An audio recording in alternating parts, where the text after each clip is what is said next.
Italia for a football match. By the way, viewers, have you noticed in the 1990s how suddenly every pop musician is frantically trying to somehow associate himself with the activity of football? Huh? Well, we are no snobs. Rapido will have a good cup of tea at half-time. Meanwhile, here is Jim Kerr on Simple Minds and the 90s, the new album Real Life, and of course, much more here on Rapido. Rapido.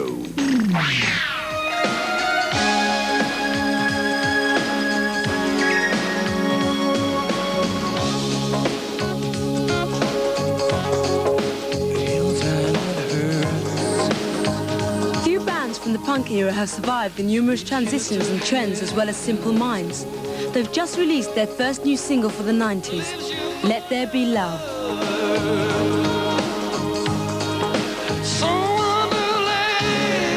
I don't know why we're so conscious of time, but you know, the last decade came and went, and for us, I guess we became one of the big bands of our genre.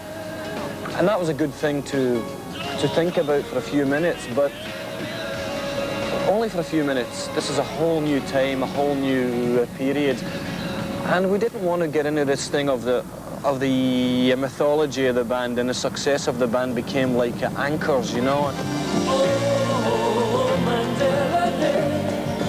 The 1989 album, Street Fighting Years, was concerned with global issues, from the environment, Belfast to apartheid.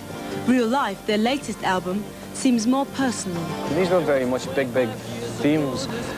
And these themes were things that you could lose yourself in. You could put your own kind of a personal and private thoughts to the background, your own fears, your own joys, you know, your own dreams, your own nightmares. But in this album, I think we came back from the big picture, back to the more kind of a private thoughts, the more inner thoughts. So from a word point of view, it's probably more introspective. You know that it hurts. The 2 years since the last album have not been without incident. A series of upheavals in the Simple Minds camp led to the departure of keyboards player and composer Mick McNeil. It's sad to think Mick's not around, but you know, you have to get on with it, and people change, you know, things in their life change, things that were important, maybe not so much. I only know that I don't want to change this thing that I do. I don't feel complete with it yet. I definitely don't feel satisfied. Charlie Burchill feels the same way. Mel Gaynor feels the same way.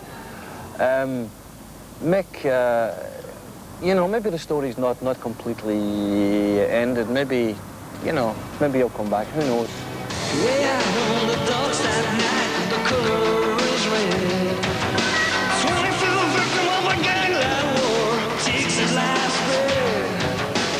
On stage, Simple Minds often appear the most serious men in rock.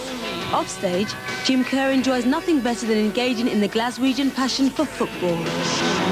I remember last year, last tour in Paris, we had a great match. We have a band team, and we played the Silencers. Virgin France played BMG in Paris, and I think some of the Rapido guys played as well. And it was taken so serious, and in the last minute I scored the goal, which is unbelievable because I've never scored a goal in my life. I think the ball hit my neck and went in.